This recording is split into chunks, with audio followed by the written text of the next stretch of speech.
여야 상당히 교섭단체 대표들 여야가 꼭 이 기간에 합의를 해라. 거기에 방점이 있다고 보겠습니다. 왜요, 의장님? 안 되죠? 손잡아서 뭐예요? 안 잡으면 또 삐쳤다고.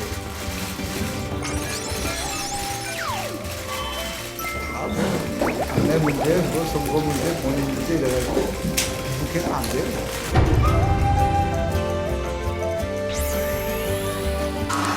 포기하고 단념해야 문재인 정권의 부끄러운 자화상 너무나도 원망스럽다는 말씀들을 주십니다. 그런데 그 결과는 무엇입니까? 북한의 핵 미사일 운영을 보도하는 SLB의 국민은 이 정권의 거짓말에 속았습니다. 기만, 박탈, 파괴 이 세 단어 외에는 지난 2년 반의 문재인 정권을 설명할 길이 없습니다. 국민심판대 앞에서 진심으로 반성한다면 국민은 기회를 줄 것입니다. 하지만 끝까지 버티고 국민을 외면하면 그때는 10월 항쟁이 10월 혁명이 될 수도 있습니다.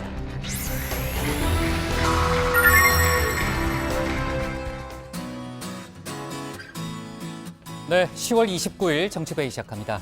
호 반장, 조금 전에 이제 문희상 국회의장 발언은 들어봤는데요. 사실 오늘 검찰개혁 법안이 본회의에 부의될 거란 예상이 많았잖아요. 근데 국회의장이 일종의 중재안을 내놨네요. 절충 아니죠, 일종의. 그죠? 그렇습니다. 네. 예상을 깬 건데요. 당초 오늘 부의할 가능성이 굉장히 높았습니다. 문희상 의장이 12월 3일로 지금 부의 날짜를 정한 건데 네. 이렇게 되면서 이제 뭐 한 달 정도 여야가 좀 협의할 시간을 준 셈인데요. 그때까지 합의하라는 얘기죠. 네. 그렇습니다. 하지만 지금 뭐 이 공수처 설치를 둘러싸고 여야 이견이 워낙 커서 그렇죠. 그 안에 또 합의가 될지는 좀 미지수입니다. 네, 좋습니다.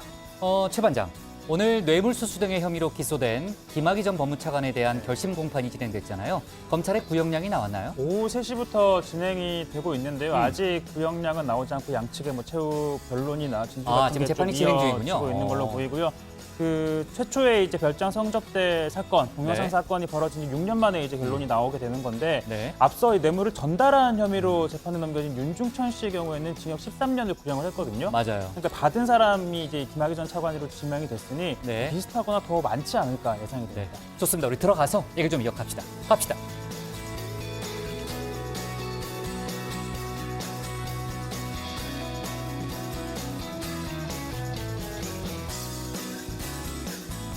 네, 한장들 자리에 앉았으면 정치보회를 시작하죠.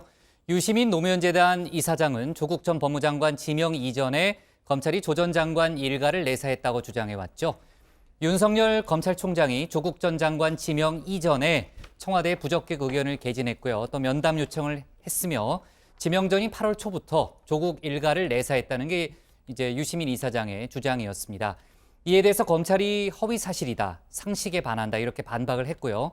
유 이사장이 오늘 자신의 주장에 대한 구체적인 일종의 물증이죠. 증거를 밝히겠다고 예고를 했습니다. 속보가 나오면요, 저희 정치보의 시간에 바로 다루도록 하겠습니다. 검찰 수사 관련해서는 조국 전 장관 소환이 가시권에 들어온 분위기인데요. 검찰이 오늘 정경심 교수를 다시 불러 조사 중입니다. 구속 후 세 번째 조사죠. 앞서 두 번의 조사에서는 주로 입시 비리 의혹과 증거인멸 관련한 내용이 주로 다뤄졌다고 하고요. 오늘 이후에는, 그러니까 오늘을 포함해서 사모펀드 관련 의혹을 집중적으로 조사할 거란 얘기가 검찰청 주변에서 나오고 있습니다.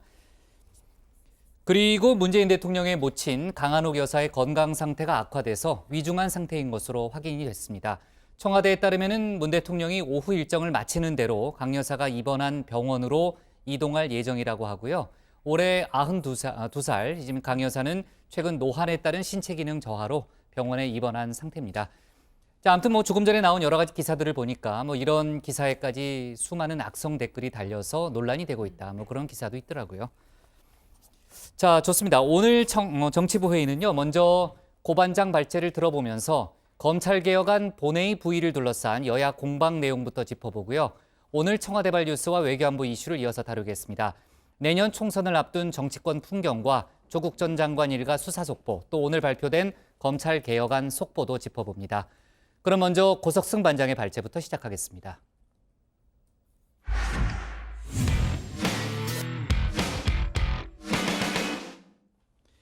조금 전에 고반장이랑 잠깐 얘기했는데요. 오늘로 예상됐던 공수처 설치법 등 이른바 검찰개혁법안 본회의 부의가 12월로 미뤄졌습니다.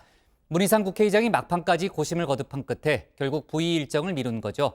문희상 의장은 한 달 이상 충분히 보장된 심사 기간에 여야가 합의에 이를 수 있도록 최선을 다해줄 것을 요청한다고 밝혔습니다. 당장 여야 충돌은 피할 수 있게 됐지만 입장 차이가 워낙 큰 만큼 부의 전까지 합의에 이룰지는 미지수입니다. 오늘 고반장 발제에서 국회 상황을 자세히 짚어보겠습니다. 다음과 같은 결론에 도달하였기에 밝힙니다.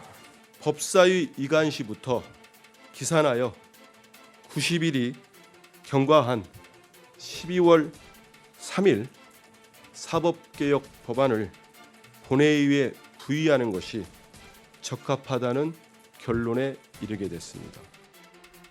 네, 뜻밖이었습니다. 예상을 깨고 문희상 국회의장이 공수처 설치법을 포함한 검찰개혁, 사법개혁 법안의 본회의 부의를 미뤘습니다. 어제까지만 해도 국회 안팎에선 문희상 의장이 공수처 설치법을 20풀, 그러니까 오늘 부의할 것이라는 예상이 지배적이었습니다.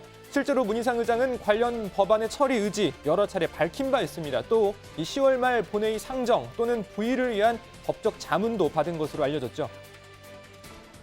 저는 국회법에 따라 가능한 한 모든 의장 권한을 행사해서 사법개혁안을 본회의에 신속히 상정할 생각입니다. 자, 어쨌든 문희상 의장이 12월 3일로 부의를 미루면서 시간적 여유가 조금 생긴 모양새입니다. 문희상 국회의장은 여야 합의를 주문했습니다. 심사 기간 동안 여야가 합의에 이를 수 있도록 최선을 다해줄 것을 국회의장은 요청합니다. 12월 3일 사법개혁 법안이 본회의에 부의된 이후에는 신속하게 처리할 생각임도 분명히 밝혀줍니다. 그동안 자동 부의를 반대해왔던 한국당은 12월 3일 부의도 옳지 않다라는 입장입니다. 오늘 나경원 원내대표의 국회 교섭단체 대표 연설이 있었는데요. 연설에서도 자동 부의 반대 입장을 분명히 했습니다. 국회법을 정면으로 위반하는 자동 부의마저 시킨다는 것은 의회의 치욕입니다. 문희상 국회의장께서 더 이상 국회의장이기를 포기하는 것입니다. 절차적으로도 불법 무효임은 물론 내용도 문제입니다. 자, 바로 뒤 의장석에 앉아있던 문희상 국회의장에게 면전에 대놓고 자동 부의하면 국회의장 자격 없다라고 한 셈인데요. 자, 문희상 의장 기분이 썩 좋지 않았을 것 같은데 자, 그래도 그 순간 박수치는 한국당 의원들 쪽을 가리키면서 여유 있는 표정을 지어 보였습니다. 자, 아무튼 다시 부의 이야기로 넘어와서 이인영 민주당 원내대표는 부의 연기에 아쉽다는 입장을 밝혔습니다. 의장님의 입장에서는 여야 간에 더 합의를 해라 이런 정치적인 타협의 기회 이런 것들을 제공하고 싶으신 거였겠지만 우리로서는 원칙을 이탈한 해석이다. 그래서 매우 유감스럽다 이렇게 생각을 하죠. 여야 입장 들으신 대로 남은 기간도 타협과 합의가 쉽지 않아 보입니다. 공수처에 대한 입장 차이가 워낙 크기 때문이죠. 어제 오늘 이인영 원내대표와 나경원 원내대표의 교섭단체 대표 연설을 비교해보면 공수처를 바라보는 두 당의 입장 차이 고스란히 드러납니다. 공수처는 공수처일 뿐입니다. 공정한 수사처입니다. 공수처가 설치되면 검찰 특권은 해체됩니다. 검사도 죄를 지으면 처벌받는 세상이 옵니다. 공수처는 검찰 개혁이 아닙니다. 검찰의 정치적 독립성이라는 개혁 과제에 공수처는 오히려 역행합니다. 검찰보다도 공수처는 더 정치 권력으로부터 독립되어 있고 중립적으로 법과 원칙에 따라 수사하고 기소하게 될 것입니다. 기소권과 수사권을 모두 쥐고 판사, 검사, 경찰 등을 표적, 사찰, 협박할 수 있는 대통령 직속의 무소불위의 수사기관입니다. 잘 보신 것처럼 입장 차이, 생각 차이 뚜렷하게 드러납니다. 오늘 이인영 원내대표, 나경원 원내대표의 연설을 들은 소감 이렇게 밝혔습니다. 생각이 참 많이 다르네요. 굉장히 많은 차이들을 여러 분야에서 이야기를 해가지고 그래도 최선을 다해서 풀어가 봐요.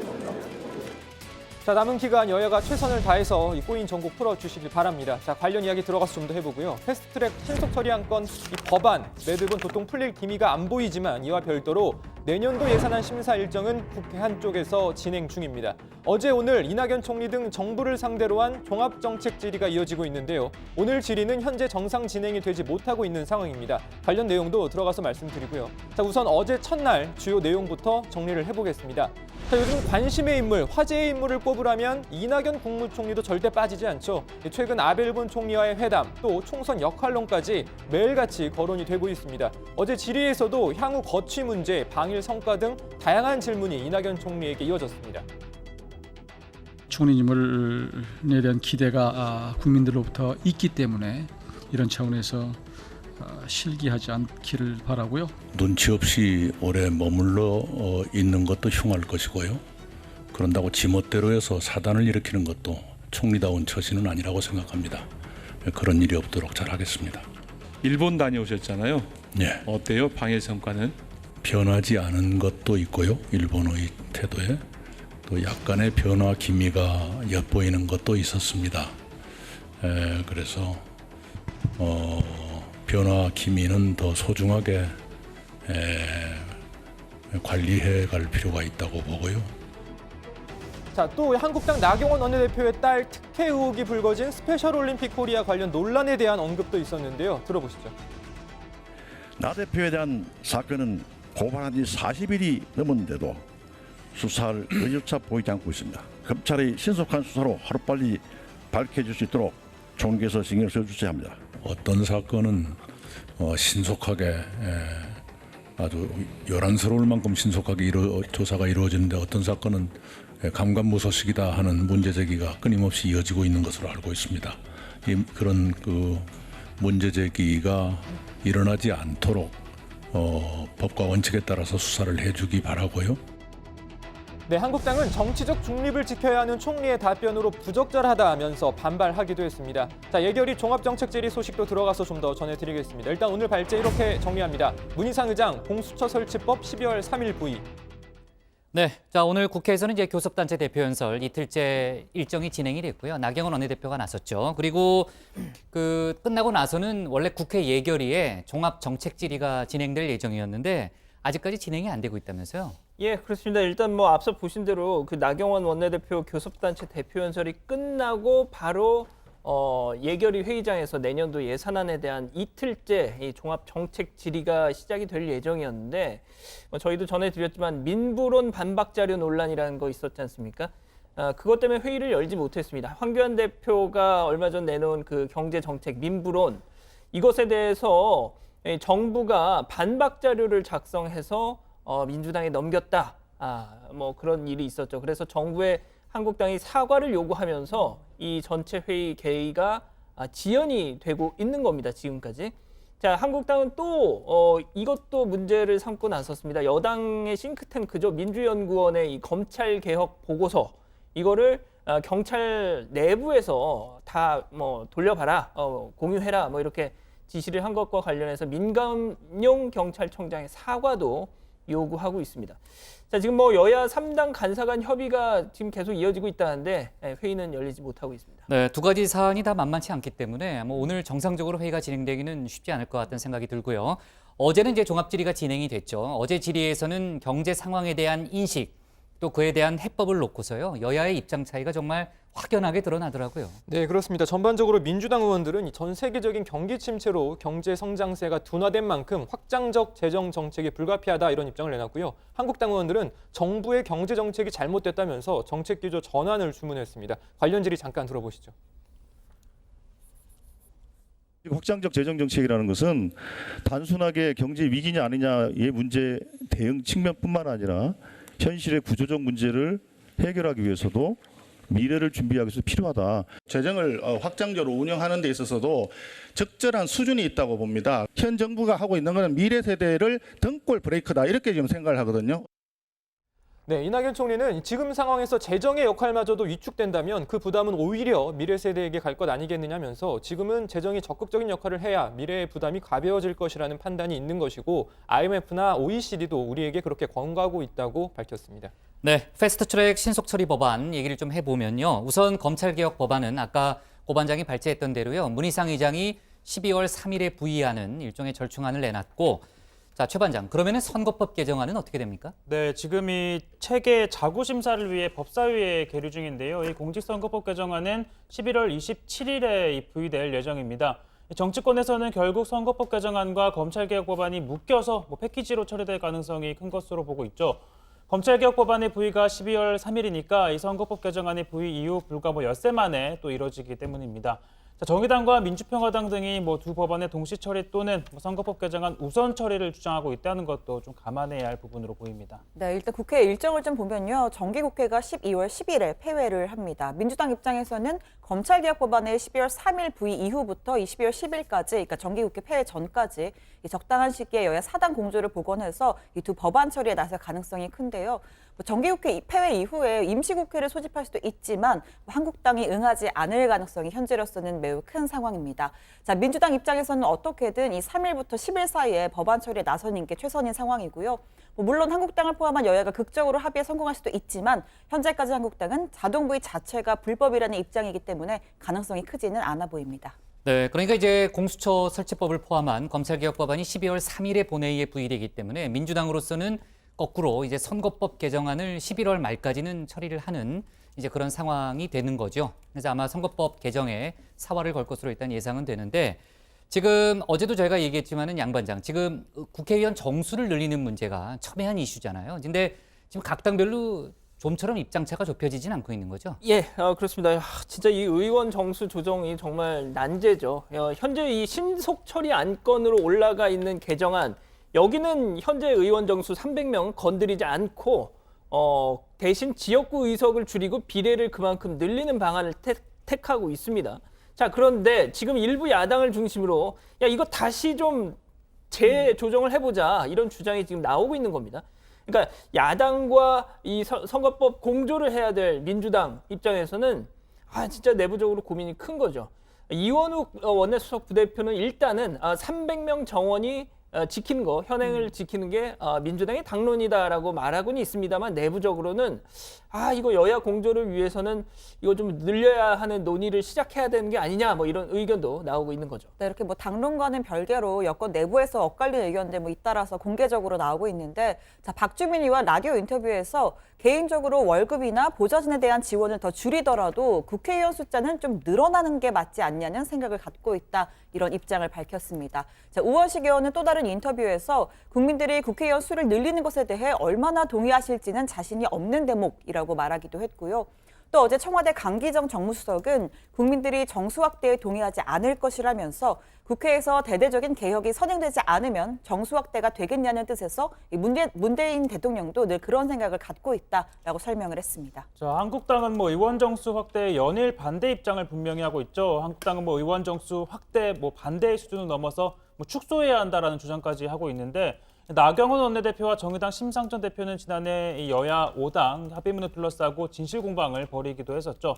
자, 이런 가운데 바른미래당 내 이 비당권파 모임인 변혁을 이끌고 있는 이 유승민 의원도 오늘 의원 정수 확대에 분명히 반대한다라는 입장 밝혔습니다. 네, 정말 이제 국회 상황, 조국 전 장관 사퇴 이후에도 한치 앞을 내다볼 수 없는 상황이고요.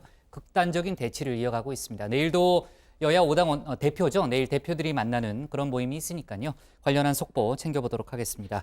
자, 오늘 기사 제목은 이렇게 정리할게요. 문 의장 검찰개혁 법안 12월 3일 부의로 제목을 잡겠습니다. 다음은 신혜원 반장의 발제를 들어보겠습니다.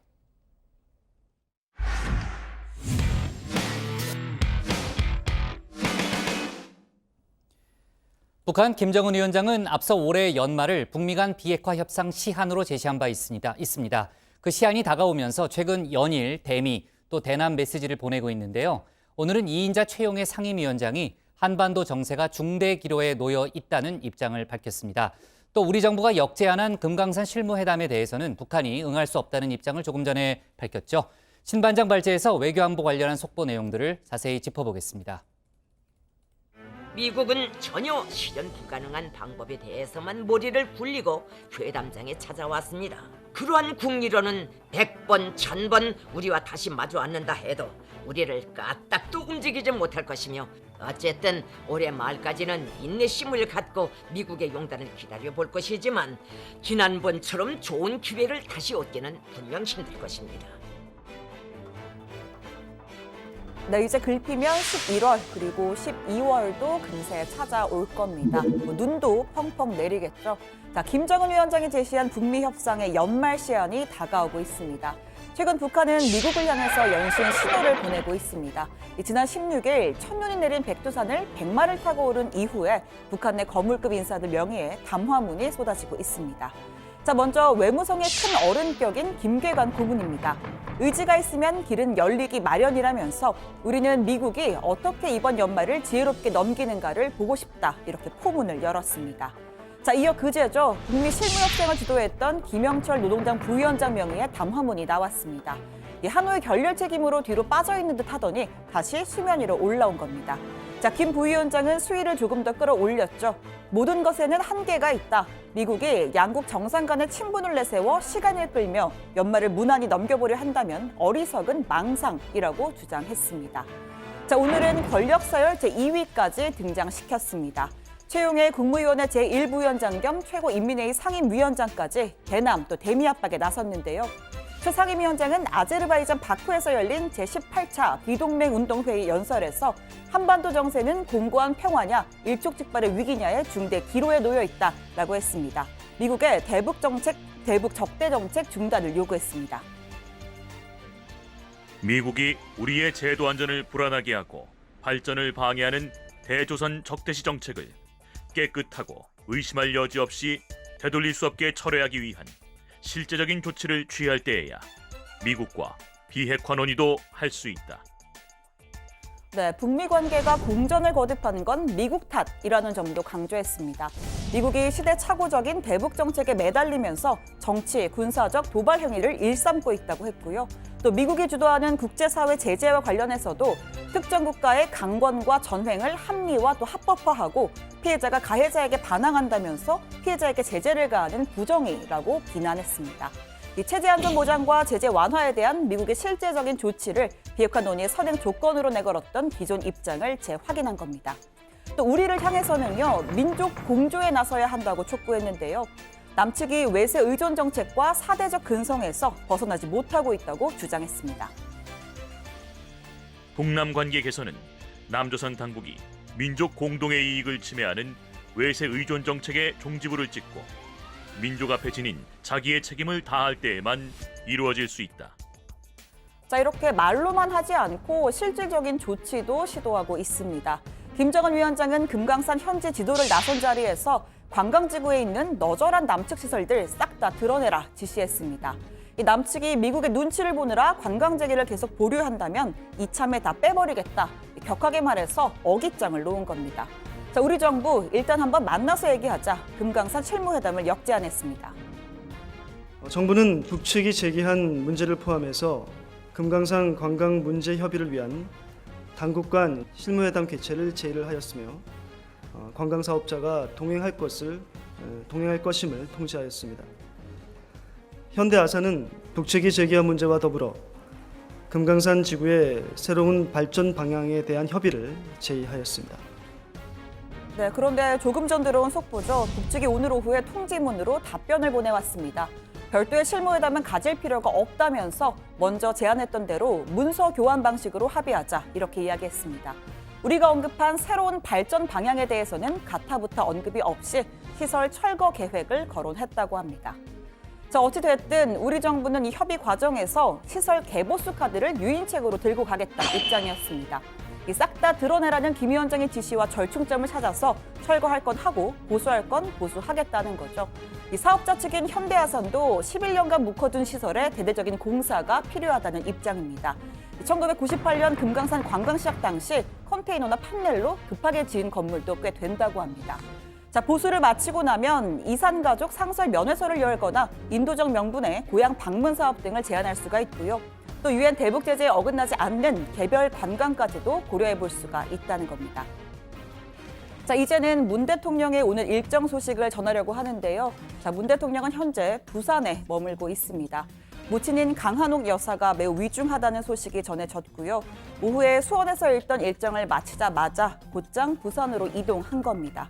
자, 올해 92살인 강한옥 여사는 노환에 따른 신체 기능 저하 등으로 최근 입원했는데요.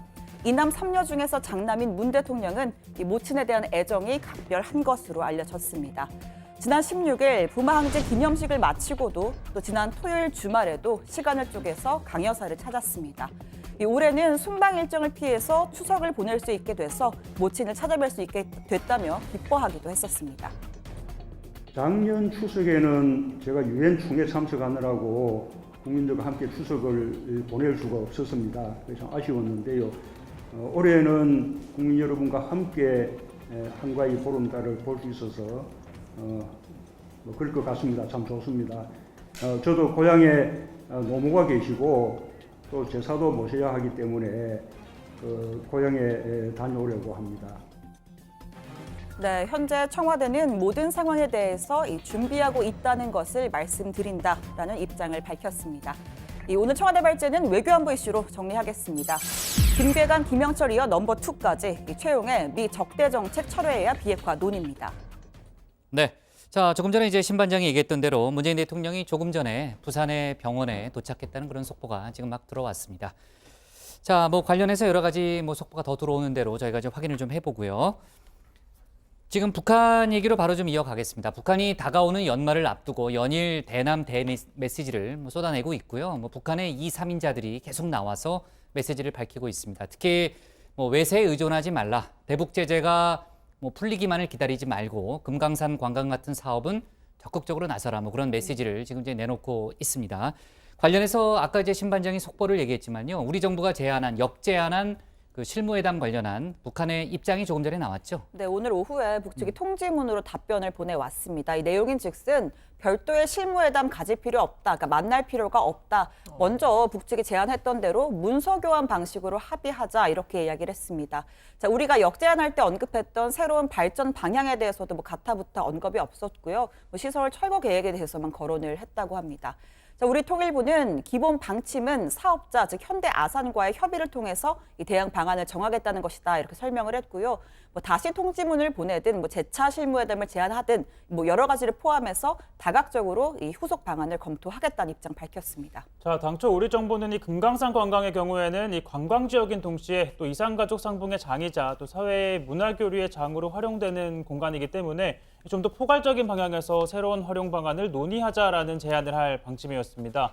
그런데 김정은 위원장까지 나서서 독자적 시설을 짓겠다라는 입장을 내비치긴 했지만 현대 아산이 50년 동안 이 독점 사업권을 가지고 있고 시설을 또 개보수하는 데에도 큰 도움을 줄 수 있기 때문에 우리 측을 완전히 배제하기에는 어렵다는 관측은 나오고 있습니다. 자, 구체적으로는 북측이 소유한 금강산 호텔과 외금강 호텔, 또 현대 아산이 소유한 온정각, 옥류관, 자, 이런 기존 시설을 대대적으로 좀 개보수하고 북한 측 입장을 더 좀 적극적으로 반영한 관광 사업을 벌이는 방안, 이게 현재로서는 거론되는 것 같습니다. 예를 들면 중국인 관광객을 상대로 북측 현대아산이 합작 사업 형태로 진행할 수 있는데, 물론 이거는 이제 대북 제재 위반 여부를 좀 더 살펴봐야 하는 부분이긴 하고요. 또 금강산 지구의 이산가족 상설 면회소를 이렇게 열어놓고 고향 방문 형식의 관광을 추진하는 방안, 이런 것도 아이디어로 지금 나오고 있습니다. 네, 다만 이제 개별 관광을 추진할 경우에는요, 그 관광객의 신변 안전, 이 문제가 가장 중요하다는 게 우리 정부 입장인 거죠. 네, 통일부 당국자는요, 관광재개 해법으로 개별 관광을 특정해서 검토하는 건 아직 이르다면서 국민이 안심하고 관광할 수 있도록 하는 것이 가장 큰 이슈 중 하나라고 했습니다. 만약 실무회담이 열리면 2008년 박광자 씨 피격 사건에 대한 북측의 사과가 협의 대상 아니냐라는 질문도 나왔는데요. 자, 이 당국자는 10여 년이 지난 상황에서 진상규명이 현실적으로 가능하겠느냐라는 이야기들이 여기저기서 나오고 있다라고 하면서 사실상 어렵지 않겠느냐는 입장을 우회적으로 밝히기도 했습니다. 네, 트럼프 대통령의 의중이 중요한데, 근데 트럼프 대통령은 요즘 연일 IS 문제에만 매달리는 분위기죠? 네, 그렇습니다. 오늘도 이 트위터에 글을 올려서 군견 사진 한 마리를 저도 봤어요. 네, 공개를 했습니다. 자, 트럼프 대통령, 자, 우리는 IS의 지도자 알 바그다디를 잡고 죽이는데 대단한 일을 한 한 마리의 아주 멋진 개의 사진을 기밀 해제했다라면서 지금 보시는 이 군견 사진을 올렸습니다. 이 군견이 알 바그다디가 숨어 들어간 터널 속으로 들어갔고 결국 알 바그다디가 자폭을 하는데 역할을 했다라면서 뭐 자랑스럽다 이런 취지로 사진을 공개한 겁니다. IS 수장 제거 작전 이슈를 이렇게 계속 끌고 가면서 자신에게 좀 부정적인 여론을 돌리는데 주력을 하는 모양새입니다. 네, 오늘 나온 속보를 보니까 IS 지도자 외에도요 2인자도 미국의 공습으로 사망했다고 하더라고요. 네, IS에 상당한 타격이 가해졌다는 건 분명해 보입니다. 자, 그리고 지금 한미 군 당국이 전시작전권 전환 이후에 양측의 역할을 새롭게 정의하는, 새롭게 규정하는 논의를 진행하고 있잖아요. 근데 미국이 대응 범위를 미국의 유사시까지 확장하자고 지금 제안을 했다면서요? 네, 이 우리 정부 소식통에 따르면요, 한미는 최근 전작권 전환 이후를 대비해서 이 한미 동맹 위기관리 각서 내용을 개정하는 협의를 시작을 했습니다. 자, 이 문제는 위기 사태가 발생할 경우 한미 연합 대응 및 각각의 역할을 규정한 문서인데요. 현재는 연합 위기관리 업무가 한반도 유사시로 국한되어 있지만 미국 측은 미국의 유사시까지 이 동맹의 대응 범위를 넓히자는 의견을 제시한 것으로 알려지고 있습니다. 한마디로 이 미국의 안보 위협이라고 평가하는 영역까지로 위기관리 범위를 넓히자라는 입장인 거죠. 그러면은 미국의 군사작전 그 영향권까지 우리가 파병을 해야 되는 그런 상황이 벌어지는 거 아니에요? 그렇습니다. 말씀하신 대로 우리랑 직접적인 관련이 없는 국제 분쟁, 미국이 만약에 파병을 요청하면 우리가 응해야 한다 이런 상황이 올 수 있는 것이죠. 실제로 최근 트럼프 대통령이요, 이 쿠르드족 터키 간의 이런 분쟁과 관련해서 이제 다른 나라들, 그러니까 동맹국들도 공정한 좀 몫을 분담해야 되는 거 아니냐 이런 말을 하기도 했었습니다. 자, 종전까지 미국이 주로 제공해 주던 비대칭적 동맹 관계에서 동맹국이 서로 n분의 1로 나누는 호혜적 동맹으로 외교 기조를 바꾸겠다는 겁니다. 일단 우리 정부는 협의 과정에서 난색을 표명한 것으로 알려졌습니다. 정부 관계자는 협의 초기에는 모든 가능성을 다 열어놓고 논의를 하기 마련이고 미국의 의견대로 확정될지도 알 수 없다라면서 신중한 반응을 보였습니다. 최현수 국방부 대변인은 일단 해외 분쟁 지역에 우리 군을 보내는 상황이 발생한다는 건 사실이 아니라면서 전작권 전환 이후에도 한미동맹이 공고히 유지되면서 대한민국 방위를 굳건히 할 수 있도록 다양한 사안에 대해서 긴밀히 협의 중이다라고 강조했습니다. 네, 11월부터 다자 정상회교 일정이 줄줄이 이어지고 있죠. 어제 청와대가 기본적인 일정을 밝혔는데 한번 좀 정리를 해볼까요, 신반장? 네, 어제 청와대 고민정 대변인이 순방 일정을 공식적으로 발표했습니다. 우선 다음 달 3일부터 5일까지 아세안 관련 정상회의 참석차 문 대통령이 태국 방콕을 방문하고요. 자, 이어서 다음 달 13일부터 19일에는 3박 7일 일정입니다. 에이펙 정상회의 참석을 위해서 칠레의 산티아고를 방문하고 또 멕시코도 공식 방문할 예정입니다.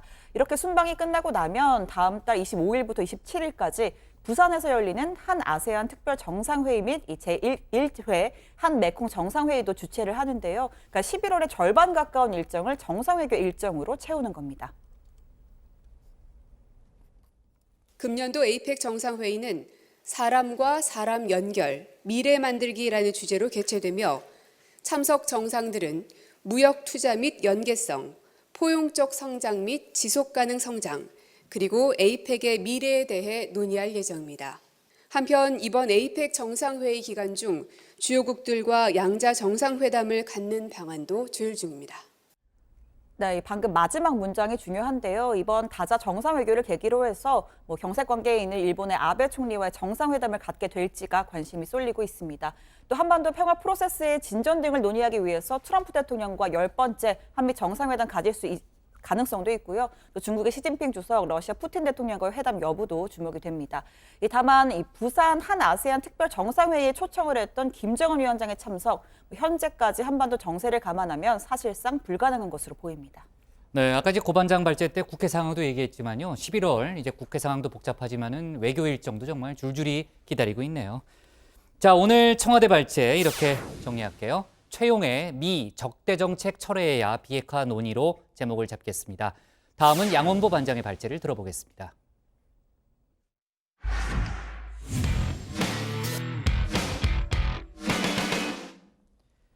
민주당 이해찬 대표가 내일 오후 국회에서 기자간담회를 엽니다. 조국 전 법무장관 임명 과정에서 불거진 여러 논란에 대해서 유감을 표명할 계획이라는 얘기가 나오고 있고요. 이 대표는 당초 다음 달 5일쯤 이런 자리를 가질 계획이었는데 일주일 정도 예정을 앞당겼습니다. 바로 인적 쇄신, 분위기 쇄신을 요구하는 당 안팎의 분위기를 전달받고 진화에 나선 거라는 해석이 나오고 있습니다. 오늘 양반장 발제에서 관련 소식과 다른 정치권 뉴스를 함께 정리해 보겠습니다. 예, 그렇습니다. 민주당 이해찬 대표 최근 이렇게 러시아 출장을 다녀왔습니다. 잠깐 그렇게 자리를 비운 사이에 이철희, 표창원, 이 두 초선 의원 차기 총선 불출마 선언했습니다. 전도가 유망했던 이 두 초선의 급작스러운 불출마 선언. 자, 당 안팎에서는 지도부가 아마 이 두 사람을 말릴 거다. 재고해달라 설득할 거다. 이런 전망이 많았죠. 자, 바로 어제였습니다. 이해찬 대표 귀국하자마자 두 사람 부른 겁니다. 설득 들어갔을까요? 이렇게요. 불출마를 만류하신 취지로 말씀하시던가요? 아니요. 그건 아니고요. 이해찬 대표님도 지난번 선거 때 이번 선거를 끝으로 불출마한다 그랬더니 사모님이 너무 좋아하신다고 만세 그러더라고요.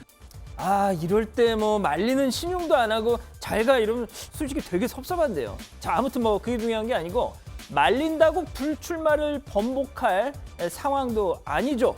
자, 두 사람이 이해찬 대표에게 요구한 거 바로 이대로는 안 된다. 바꿀 건 좀 바꾸자였다는 겁니다. 이렇게요. 저희는 또 혁신, 당의 쇄신을 위한 충정이다 이렇게 말씀드렸더니 그 마음도 알겠다 마음도. 혁신의 리더십 발휘해 주십시오. 이렇게 말씀드렸고 동의하셨고. 그렇습니다. 두 사람의 요구, 혁신, 쇄신. 자, 조국 전 법무부 장관 이 사태로 대통령 지지율, 당 지지율 뭐 곤두박질 치고 있는데 당에서 누구도 한 사람, 책임지는 사람도, 물러나는 사람도 없더라 지적을 한 거죠. 심지어 이렇게 초선들은 반성합니다 하면서 불출마 선언이라도 하는데 중진 의원들은 사실 그만두는 일이 제일 쉬운 일이에요. 어떻게 보면. 라고 하고 있는 이 당의 현실, 이게 답답하다는 겁니다. 특히 내일 의원총회 예정돼 있는데 이 자리에서 뭔 폭탄이 터질지 모른다는 거죠. 자, 이해찬 대표 아뜨한 걸까요? 내일 기자회견 열기로 했습니다. 자, 지도부 사퇴 요구론 등등 뭐 이렇게 비화되기 전에 미리미리 처방전을 내놓기 위함이다. 이런 해석이 나오더군요. 내일 회견 지켜보기로 하죠. 자, 자유한국당. 민주당은 이렇게 불출마 선언이라도 나오지 한국당은 그런 거 아직까지는 없습니다. 자, 게다가 이 지도부의 연이은 실축성 행보 나온다는 평가죠. 당장 조국 낙마 표창장 수여식, 그리고 패스트트랙 수사 가산점 입장 번복, 그리고 대통령 하야 촉구 집회 참석 논란, 마지막으로 바로 어제 나온 문재인 대통령 풍자 애니메이션 논란까지. 우리 아이들도 이런 멋진 신념을 가지고 살아야 할 텐데 말이에요. 아우, 덕구야, 조용히 좀 해. 네, 덕구입니다. 안녕하세요. 자, 그런데 논란거리가 생겨도 그걸 얼마나 빨리 어떻게 제대로 수습하느냐에 따라서 전화위복이 되기도 합니다. 자, 그런데 한국당 요즘 그게 잘 안 된다는 지적이 많은 건데요. 가령 입항구에 무슨 표창장 잔치냐라는 지적에 원래 장관들 낙마시키면 우리 표창장 드렸습니다 라고 하는가 하면 딱히 그렇게 재밌지도 않은 것 같고, 그렇다고 뭐 깊은 해학 울림을 주는 것 같지도 않은 저 벌거벗은 임금님, 저 동화 패러디, 풍자는 없고 대통령 옷만 벗겨놨다는 무엇보다도 인터넷 댓글에서나 볼 수 있는 바로 그 표현. 이것이 바로 끊이지 않는 재앙, 문재앙이란다. 자, 이런 거를 제1야당이 버젓이 저렇게 재밌다고 소개하는 건 좀 아니지 않느냐라는 지적에 제가 지금 말씀드렸다시피 동화입니다. 잘 알려져 있는 전래 동화입니다. 동화 잘못 읽었다고 처벌하면 되겠습니까? 자, 다음 소식 가보죠. 네, 한국당 김무성 의원 오늘 보수 통합을 다시 한번 강조했습니다. 자, 개인 차원의 정치 일정 이런 거 계산하지 말고 선곡 후당, 선당 후사 정신으로 단결하지 않으면 안 된단 말이죠. 자, 특히 내가 지켜보고 있다, 조심해 너 하면서 이렇게 원색적인 말까지 합니다. 통합 이야기만 나오면은 특정인 몇 명이 나서서 통합에 죄를 뿌리는 독설을 퍼붓고 있습니다. 망국의 길을 만든다는 것을 그 몇몇 방정맞은 특정 정치인들은 깨닫기 바랍니다.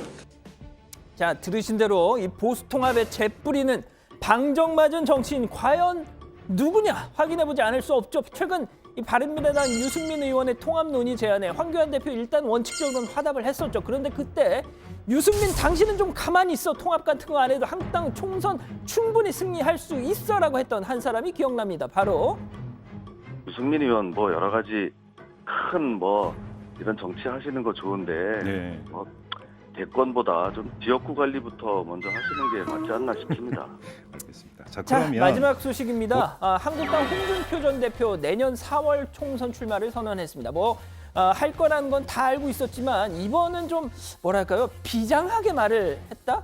왜 제가 비장하다라고 하는지 직접 한번 들어보시죠. 아직 뚜렷하게 정치를 그만두면 할 일이 무엇인지 생각을 해본 일이 없어요.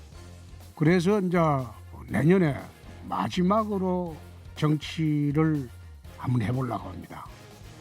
마지막으로 내 인생을 정리하는 정치를 해보려고 합니다.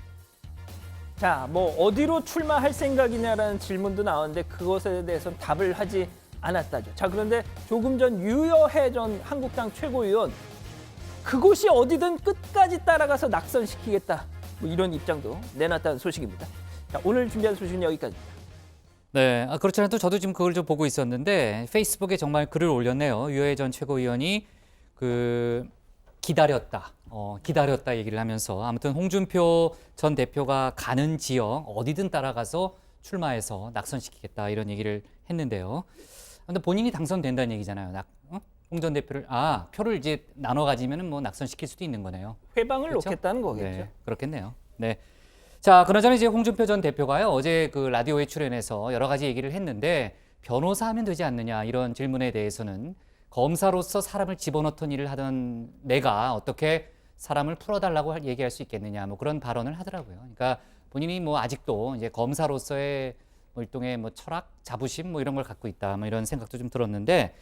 자, 민주당 이해찬 대표 얘기를 좀 이어갈게요. 조국 사태 관련해서 내일 기자간담회를 한다는데 혹시 어떤 얘기를 할지가 알려진 게 있나요? 네, 일단 조국 전 장관 낙마 이후 대통령과 당의 지지율이 크게 흔들리고 또 집권 여당이 대통령 뒤에 숨어서 존재감을 드러내지 못하고 있다 등등 많은 비판이 나오고 있는 것과 관련해서 직접 이해찬 대표가 유감을 표명한다라는 얘기 나오고 있습니다. 또 내년 총선과 관련해 당의 진로 그리고 쇄신 방안에 대해서도 입장을 내놓을 걸로 보이는데요. 앞서 말씀드린 대로 다음 달 예정된 회견 일정이었지만 당 안팎의 쇄신 요구가 나오면서 시간을 더 이상 미룰 이유가 없다라고 판단했다는 겁니다. 네, 지난 주말이었죠. 불출마를 선언했던 이철희 의원이 이제 몇몇 언론과 인터뷰를 가졌고 이해찬 대표의 리더십을 강하게 비판했잖아요. 아무래도 그런 전반적인 내용이 영향을 줬을 수도 있겠네요. 네, 이 의원이 조선일보, 한겨레신문 여러 언론사들과 인터뷰를 했는데 지난 토요일자에 조선일보와의 인터뷰에서 민주당이 조국 정국 이후에 아무 일도 없었던 것처럼 가고 있다. 당의 이런 무기력, 그 책임의 상당 부분이 이해찬 대표에게 있다. 이렇게 직격탄을 날리기도 했습니다. 이 내부 분열로 가면 안 된다는 분위기 때문에 의원들이 공개 발언은 자제하고 있지만 지도부가 너무 안이하다 이런 문제 제기였고요. 또 한겨레신문과의 인터뷰에선 조국 정국을 거치면서 가장 답답했던 것은 당이 대통령 뒤에 숨는 것이다. 너무 비겁하다라고도 했습니다. 네, 이런 상황에서 어제 이해찬 대표와 이철희 의원이 만났잖아요. 분위기가 어땠나요? 당 대표실에서 만남이 있었는데 앞서 보신 것처럼 이철희 의원 웃으면서 밖으로 나온 걸 보면 면전에서 그런 이야기를 한 것 같지는 않습니다. 자, 이해찬 대표 역시 두 사람의 충정을 이해한다라고 했다고 하더라고요. 자, 이해찬 대표는 어제부터 소속 의원들을 연쇄 접촉하면서 의견 수렴에 나섰습니다. 어제 오후에는 원혜영, 김부겸, 김영춘 의원을 만났는데 이 자리에서도 새 의원은 조국 정국에서 당이 국민의 목소리에 충분히 귀를 기울였는지 돌아봐야 한다라는 의견, 또 민생, 경제 살리기로 무게중심을 옮겨야 한다 이런 의견이 나왔다고 합니다. 네, 자 그리고 이제 오늘 알려진 소식이죠. 어제 수원에서 양정철 민주연구원장 그리고 이재명 경기지사 그리고 김경수 경남지사 세 사람이 이제 저녁을 함께했다는 사실이 알려졌고요. 그 사진까지 공개가 됐는데 이거 어떻게 해석을 해봐야 돼요? 예, 지금 보시는 저 사진입니다. 일단 어제 저녁 자리가 눈길을 끈 건 이재명 지사는 흔히 비문의 선두주자, 또 양정철 원장, 김경수 지사는 친문 핵심 이렇게 통상 분류를 하지 않습니까? 그렇죠. 자, 그런 세 사람이 한 자리에 모여서 저렇게 의기투합을 했다. 또 그걸 저렇게 공개를 했다. 글쎄 뭔가 메시지를 전달하고 싶었기 때문에 저렇게 사진까지 공개한 것이려니 해석이 나오는 거죠. 자, 어제 만남은 양정철 원장 제안으로 마련이 됐고 문재인 정부 국정과 경기 경남도 도정 성공, 민주당 총선 승리를 위해서 힘을 모으자라는 얘기가 오갔다고 하고 당초 이 자리에는 지금 법무부 장관 후보자로 얘기가 나오는 전해철 의원이 참석할 예정이었는데 그 국회 일정 때문에 합류는 하지 못했다고 합니다. 네. 자, 그러고요. 아까 이제 김무성 의원의 이제 보수 통합 관련한 얘기를 들어봤는데 뭐 아주 방정맞다라고 그랬죠. 아까 표현이 뭐 그런 표현까지 썼고 당 지도부에 대해서도 아주 독설을 알렸죠. 네, 오늘 토론회가 끝나고요. 나경원 원내대표의 표창장 수여식 관련해서 한마디를 했습니다. 김무성 의원은 하기 싫은 말인데라고 운을 띄우면서도 이 의총에서 의원들을 앞에 쭉 불러내서 줄을 세우더니 표창장을 주고 또 봉투까지 주는 걸 보고 아연실색했다라면서 미친 것 아니냐라고 뒤에서 구시렁댄 소리가 나왔다라고 한 겁니다. 이 정권을 바꾸려면 일단 이전 정권을 바꾸려면 그 이전 단계인 이 총선에서 일당이 되거나 또 과반수를 넘겨야 하는데 이렇게 해가지고 과연 과반수를 넘겠는가라고 한 거죠. 고반장, 황교안 대표에 대해서도 한마디 했죠? 네, 앞서 이 보수 통합에 재를 뿌리는 방정맞은 몇몇 인사들에 대해서 이 당 대표로서 리더십을 좀 세우라 이렇게 요구를 한 겁니다. 황교안 대표의 역사적 사명은 통합을 어떻게 이루느냐인데 그렇게 산통을 깨고 다니는 입들을 관리해야 한다라고 주문을 한 겁니다. 이 김 의원은 내년 4월 총선을 이겨야 하는데 문제는 우리에게 있다라고 하면서 이기는 방법은 간단하다, 우파 통합이다라고 다시 한번 강조했습니다. 네, 그러니까 김무성 의원은 이제 보수 통합이 시대적 과제라고 이제 얘기를 하고 있는 건데 관련해서 바른미래당 유승민 의원이요 오늘 이제 몇 가지 발언을 한 게 있는데 예를 들면은 신당 창당 작업에 속도를 내겠다 그런 주장을 밝혔죠. 네, 미국에 있는 안철수 전 의원이든 한국당이든 더는 기다릴 수가 없다. 일단 중도 보수 신당의 창당을 위한 시동을 걸겠다 이렇게 한 겁니다.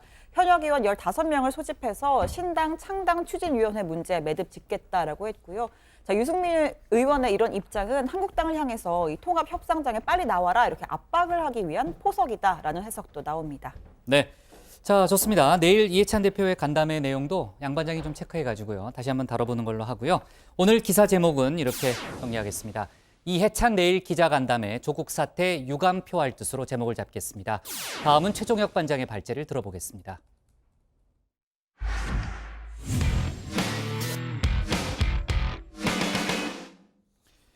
네, 조국 전 장관 일가 관련한 의혹을 수사하고 있는 검찰이 조 전 장관 동생 조모 씨에 대해서 수사를 이어가고 있고요. 지금 막 속보가 들어왔습니다.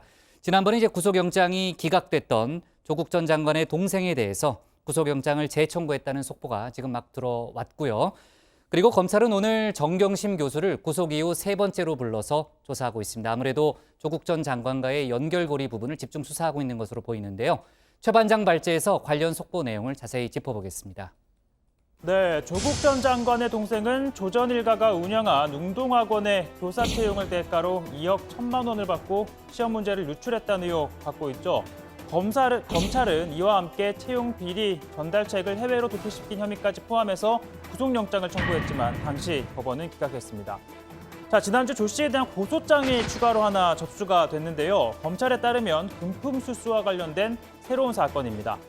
부산의 한 건설업체에게 금융권의 높은 사람을 안다며 대출을 알선해주겠다라는 명목으로 금품 등을 받았다라는 내용인 것으로 전해지고 있는데요. 자, 검찰은 사실관계를 확인하기 위해 참고인들을 불러 조사했습니다.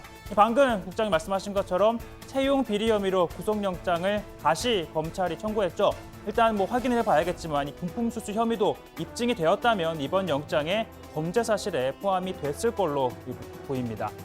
자, 검찰은 오늘 정경심 교수를 구속 후 3번째로 불러 조사하고 있습니다. 조 전 장관과 관련한 혐의를 입증하는 데 주력할 것으로 보이는데요.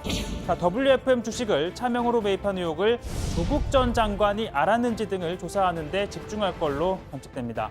자, 아울러 증거인멸 혐의를 입증하는 데도 주력할 것으로 보이는데요. 자, 대학 연구실 그리고 자택 컴퓨터 하드디스크를 교체하는 데 관여한 자산관리인이죠. 김경록 씨도 오늘 소환했습니다. 김 씨는 유시민 작가와의 인터뷰에서 정 교수도 증거인멸은 부인하기는 힘들 것이다 라며 이렇게 말을 했죠. 네, 그것도 제가 인정을 했습니다. 이게 그거를 업그레이드를 하건 뭘 손을 대건 일단 제가 그 하드나 이런 것들은 전혀 손을 대지 않고 그대로 이제 제출을 했지만 그 행위 자체로 증거인멸이라고 인정을 하는 게 맞다. 제가 생각하기에도. 그럼 그거는 본인이 인정하고 말고 별로 상관없는 거죠. 그렇죠. 이제 검찰에서 이제 그거를 이제 제 답을 들어야 돼. 네. 그거는 증거인멸이라고 생각 안 했다 이렇게 말하는 게 맞지. 그게 안 되더라고요. 안 돼요. 자, 영장 심사 당시 정 교수 측은 증거인멸은 법리적으로 죄가 성립하지 않는다라고 주장했죠. 또 구속 후 조사에서도 혐의를 부인을 하면서 이 학위 교체는 이 김경록 씨가 알아서 한 일이다라는 등의 취지로 진술을 한 것으로 지금 전해지고 있는데요. 이 정 교수 측은 앞서 3억 펀드 관련 혐의도 이 검찰이 오촌 조카 조범동 씨 범죄를 뒤집어 씌웠다라고 했죠. 그러자 조 씨 측 화가 난다며 반박했는데 이 증거인멸에 대한 정 교수 측 입장에 대해 이 김 씨가 오늘 검찰에서 어떻게 또 반박을 했을지 주목이 됩니다. 자, 조국 전 장관은 정 교수가 구속된 당일이죠. 지난 24일 아침 이 아들과 함께 서울구치소를 찾은 데 이어 어제도 부인을 접견했습니다. 자, 검찰이 25일과 27일 정 교수를 불러 조사한 점을 감안하면 사실상 이 소환 일정이 없는 날 구치소를 찾은 셈이죠. 자, 오늘은 조사를 받고 있으니 접견이 어렵습니다. 자, 남편이 수감된 부인을 찾아 접견하는 건 당연하다라는 게 일반적인 시각입니다. 다만 정 교수의 혐의 가운데 조 전 장관의 연루 여부에 대해 수사해야 할 부분이 있는 만큼 이 접견을 금지해야 하는 것 아니냐라는 의견 나오고 있죠. 자, 검찰은 통상 증거인멸 우려가 있으면 이 검찰이 접견 금지를 신청을 합니다. 다만 이번 경우에는 가족이라는 점을 고려했다라고 밝혔습니다. 또 정 교수 측이 검찰 수사에 대해 인권 침해 주장을 하고 있는 만큼 불필요한 논란을 일으키지 않기 위한 것으로도 보입니다. 이렇게 장시간 동안에 한 가정이 파탄날 지경으로 한 가족의 시민으로서 도저히 온전히 버티기 힘들 정도로 많은 어려움과 고통을 받았는데 이 쓰나미같이 한 개인에게 가해졌던 온갖 어려움들을 좀 걷어내고 공정하게 진실을 밝혀내기 위해서 꼭 필요한 거 아니냐라는 취지의 말씀을 여러 변호사님들께서 잘 하셨습니다. 자, 관련된 얘기는 자리에 들어가서도 해보고요. 자, 끝으로 요즘 각종 인터뷰 등을 통해 여러 현안에 대한 입장을 내놓고 또 그 과정에서 논란도 불러일으키고 있는 인물이죠. 박원순 서울시장입니다. 자, 지금 각종 정책을 내놓고 있는데 3년에 걸쳐서 10만 명에게 월 50만 원씩 최대 6개월간 수당을 준다는 계획을 앞서 발표했죠. 약 3천억 원, 3,300억 원 규모인데요. 서울시의 만 19세부터 34세까지 미취업 청년이 그 대상입니다. 그리고 이번엔 또 신혼부부를 위한 정책도 이렇게 내놨습니다. 서울에서 결혼하는 신혼부부는 1년에 약 5만 쌍입니다. 서울시는 연간 총 2만 5천 호를 지원하겠습니다. 연간 1조 원씩 3년간 3조 원을 과감하게 투자하겠습니다. 자가로 집을 구입하는 여력이 있는 분들을 제외하면 사실상 원하는 신혼부부 모두에게 집 걱정 없이 신혼부부의 단 꿈을 이룰 수 있습니다. 자, 그동안 전월세 보증금을 낮은 금리로 대출받기 위한 조건이었던 부부 합산 연간 소득을 8천만 원에서 또 1억 원으로 완화시키기도 했습니다. 자, 다만 청년, 신혼부부를 위한 박 시장의 정책 두고 포퓰리즘이라는 비판 나오고 있습니다. 공교롭게도 두 정책 모두 앞으로 3년간 시행을 한다고 했는데요. 즉 2022년 이 대선 행보를 위한 선심성 정책 아니냐는 건데 박원순 시장, 나는 포퓰리스트가 아니라 소통의 대마다라고 입장을 밝히고 있습니다. 자, 오늘 발제 이렇게 정리합니다. 정경심, 김경록 동시 소환, 증거인멸 집중 추궁할 때입니다. 네, 자, 조국 전 장관의 동상에 대해서 구속영장이 청구됐다는 속보는 저희가 조금 전에 전했고요. 검찰이 지난 27일에 이어서 이틀 만에 정경심 교수를 다시 불러서 조사를 하고 있습니다. 이번이 구속된 후 세 번째 조사고요. 아무래도 전반적인 분위기를 봤을 때 조국 전 장관 소환이 임박했다, 이런 느낌이 드는 거죠? 네, 검찰은 정 교수를 오전 9시 40분부터 불러서 조사 중이라고 밝혔습니다. 지난 24일 새벽 구속된 이후 25일, 27일 소환한 데 이어서 이틀 만에 세 번째 조사에 나선 겁니다. 하루 걸러 하루씩 조사를 받고 있는 건데 자, 검찰 관계자는 앞서 2차례 조사에서 자녀 입시 의혹과 증거 인멸에 대한 조사를 했다라고 밝혔고요. 자, 정 교수는 혐의를 대부분 부인한 것으로 전해졌습니다. 오늘부터는 사모펀드를 둘러싼 의혹에 대해서 추가 조사가 시작된 것으로 보입니다. 네, 검찰 관계자는 조 전 장관의 소환 시기 아직 조율하지 않았다라는 입장인데 다음 달 12일까지인 정 교수의 구속기한 전에는 조 전 장관에 대한 조사가 이루어질 거라는 관측이 나옵니다. 그동안의 수사 과정을 좀 비춰보면 주요 혐의지만 이 검찰이 정 교수의 영장에 적시하지 않았던 혐의가 사실상 조 전 장관을 겨냥하고 있다라는 분석도 있는데요. 자, 검찰은 정 교수의 구속영장에 WFM 주식 12만 주를 차명 매입 혐의를 적시하면서도 공직자윤리법 위반 혐의는 적용하지 않았습니다.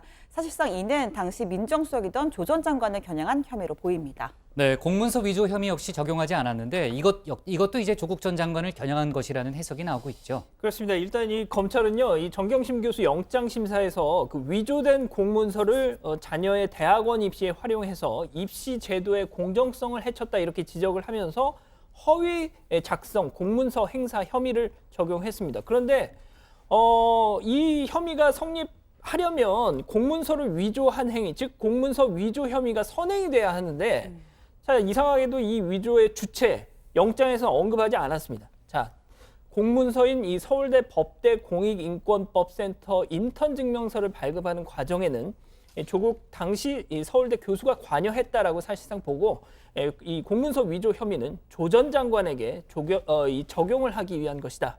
이런 해석이 나오고 있습니다. 네. 자, 그리고요. 앞서 자유한국당 나경원 원내대표가 악성 댓글을 단 누리꾼들을 무더기로 고소한 사건이 있었죠. 대검이 처분을 보류하라는 지시를 내렸다면서요? 네, 지난 6월이었죠. 나경원 원내대표가 자신의 기사에 악성 댓글을 단 아이디 170여 개를 모욕 혐의로 경찰에 고소를 했고요. 이후 이 경찰이 거주지 관할 경찰서로 사건을 이관시키면서 이 사건을 또 넘겨받은 검찰청도 역시 전국에 이렇게 퍼져 있습니다.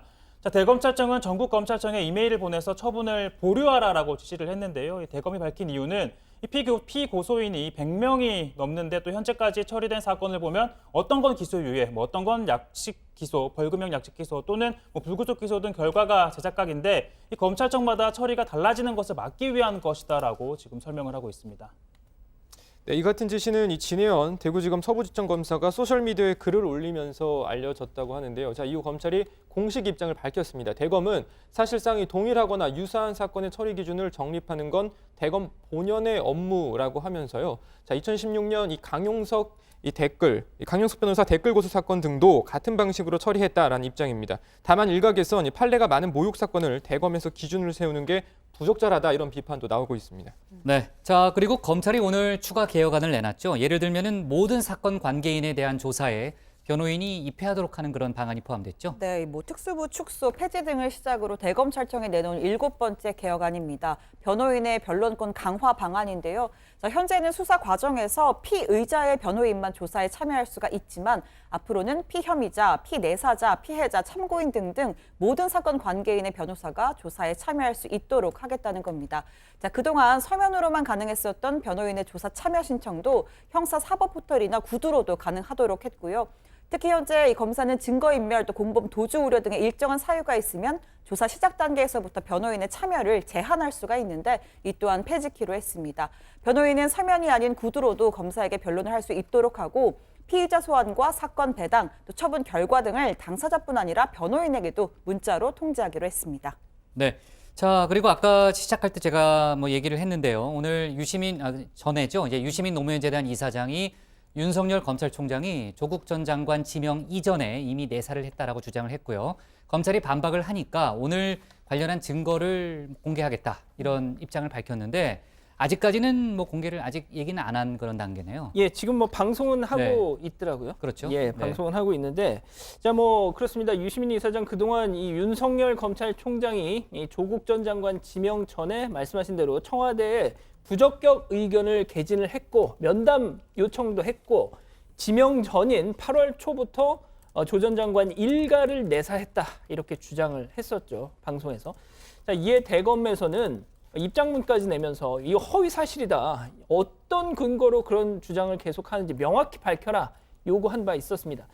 자, 그래서 지금 유튜브 방송을 통해서 오늘 그걸 공개하겠다고 예고했고 지금 뭐 진행을 하고 있습니다. 라이브로. 근데 아직까지는 그 얘기는 나오고 있지 않은 상황입니다. 방송 후반부쯤에 할 예정이라는 것 같은데 그러면은 뭐 상당히 늦게 한 7시 정도는 돼야 할 수 있겠네요. 자세한 소식은 뉴스룸에서 전하는 걸로 이렇게 뭐 조치를 하겠습니다. 자, 그리고 오늘 성접대를 포함해서 뇌물수수 등의 혐의로 구속 기소된 김학의 전 법무차관에 대한 결심 공판이 열렸죠. 검찰의 구형량이 어떻게 됐나요? 네, 아까 제가 오프닝 때 설명을 드렸는데 아직 재판이 진행 중이라고 맞아요. 했잖아요. 예. 이게 오후 3시부터 재판이 진행이 되었는데 이 피고인 신문이 좀 길어지다 보니까 계속 아직도 안 이어지다가 나왔어요? 결심 공판이 조금 전부터 시작이 됐는데요. 이르면 6시 반 정도 혹은 뭐 7시 정도면 검찰의 구형량이 나오지 않을까 싶습니다. 자, 김 전 차관은 이 건설업자 윤중천 씨로부터 1억 3천여만 원 상당의 금품 그리고 성접대를 받은 혐의가 있고요. 또 이 사업가 최모 씨로부터도 약 5천만 원 상당의 뇌물을 받은 혐의로 재판에 넘겨졌습니다. 자, 이에 대해 김 전 차관 측은 2014년 성폭행 등 의혹에 대해 무혐의 처분을 받았는데 지금 검찰이 수사단을 꾸려 무리하게 별건 수사를 한 다음 기소를 했다라고 주장을 했고요. 또 일부 향응을 받았다고 실제 받았다고 하더라도 직무 관련성이나 대가성이 없기 때문에 뇌물죄가 성립하지 않는다라고 지금 주장을 하고 있습니다. 참고로 앞서 이 검찰은 뇌물을 건넨 윤중천 씨에 대해서는 징역 13년을 구형한 바 있습니다. 네, 이번에도 중형이 구형될 가능성은 정말 높아 보이네요. 그렇습니다. 네, 자, 그리고 이제 조금 전에 들어온 속보를 보니까요, 자유한국당이 그동안 서울 광화문 등지에서 열었던 대규모 장외 집회를 잠정적으로 중단하기로 그런 결정을 내렸다고 하네요. 박맹우 사무총장이 이제 기자랑 통화한 내용인데 이제 당분간은 이제 공수처법, 그러니까 패스트트랙 아까 이제 고반장 발제 때 얘기했던 이제 국회 논의 과정이 이제 본격적으로 진행이 될 거기 때문에 그 국회 논의 과정을 지켜보겠다는 게 이제 한국당의 입장이라고 하고요. 대신 이제 지역별, 권역별로 당원을 교육하는 그런 행사는 지속적으로 해 나가겠다라는 입장을 내놨습니다. 아무튼 당분간 장외 집회는 하지 않겠다는 건데 지금 검찰개혁 촛불 집회는 뭐 진행이 되는 거죠, 일단은. 모르죠, 아직. 지난주에는 진행이 됐고. 네, 지난주까지 진행이 됐고요. 당초는 원래는 이제 지지난 주말까지만 하고 이제 안 하기로 했었는데 사실상 지금 왜냐하면 검찰 개혁에 대한 여론이 높다 보니까 여의도 혹은 뭐 곳곳에서 서초동 법원 앞에서 각각 이제 진행이 되고 있습니다. 이제 뭐 여의도 촛불 집회가 뭐 이번 주에도 열리는지는 내일 좀 확인해 가지고요. 다시 한번 얘기를 하는 걸로 하겠습니다. 자, 오늘 기사 제목은요. 검찰 정경심 이틀 만에 3번째 조사로 제목을 잡겠습니다.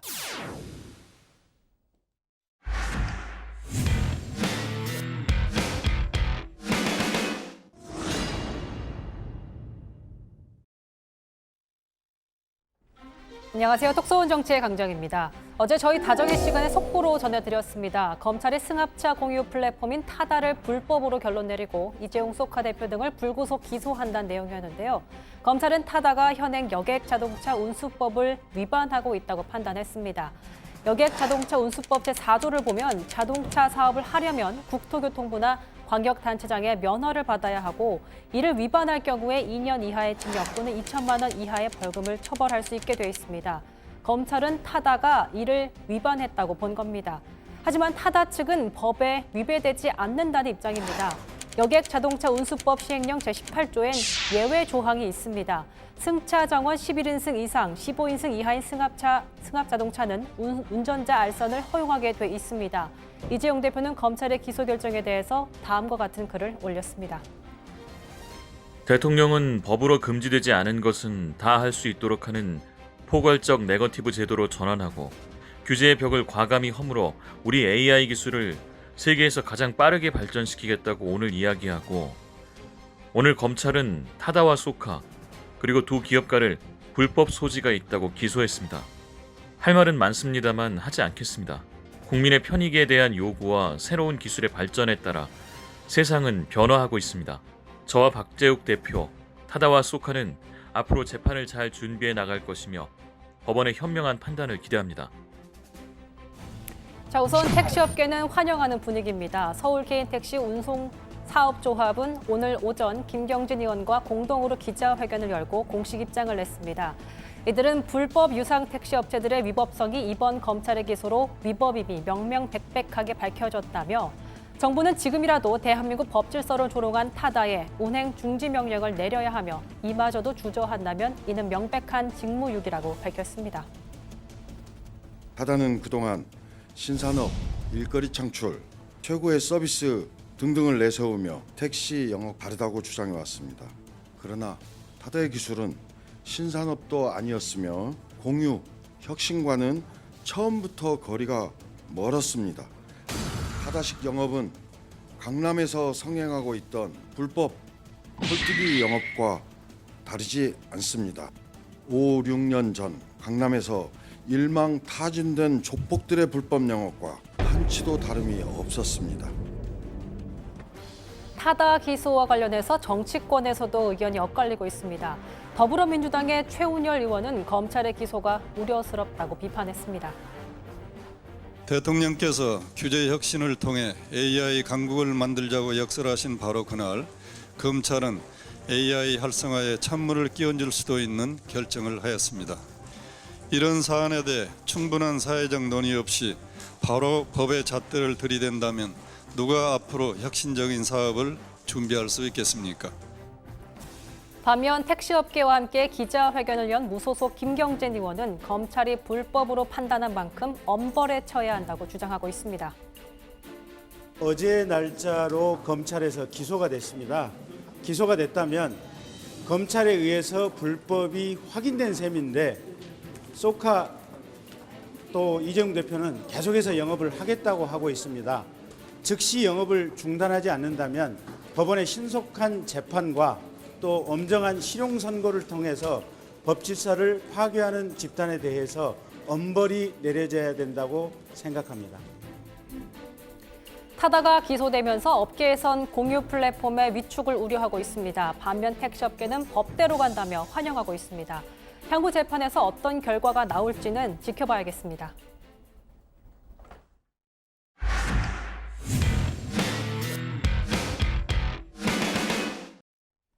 네, 미리 보는 내일 복국장의 60초 프리뷰 시작합니다. 문희상 국회의장과 여야 5당 대표가 모이는 정치협상회의 두 번째 회동이 내일로 잡혀 있습니다. 첫 만남 때 불참했던 한국당 황교안 대표도 내일은 참석한다고 합니다. 또 내일 세 번째 교섭단체 대표 연설자로는 바른미래당 오신환 원내대표가 나섭니다. 아까 양반장 말째 때 얘기했지만요. 민주당 이해찬 대표가 내일 국회에서 기자간담회를 열어서 조국 사태를 비롯한 전국 현안에 대한 입장을 밝힙니다. 조국 사태에 대해서 유감을 표명하고 내년 총선 관련한 계획도 밝힐 예정입니다. 국정농단 사건으로 기소된 최순실 씨의 파기환송심 재판이 내일 시작됩니다. 최 씨는 지난해 8월 항소심 선고 이후 1년 2개월 만에 법정에 섭니다. 그리고 KT 부정채용 의혹 관련해서 내일 이석채 전 회장에 대한 1심 선고가 내려집니다. 그 결과는 딸을 부정채용시킨 혐의로 재판을 받고 있는 김성태 한국당 위원에게도 영향을 미칠 걸로 보입니다. 오늘 정치부에는 여기까지고요. 저희는 내일 오후 5시 10분에 다시 찾아뵙겠습니다. 네, 수고했습니다. 내일도 뉴스가 많네요. 네. 자, 뭐 조금 더 챙길 거 있으면 남아서 일 좀 하고요. 네.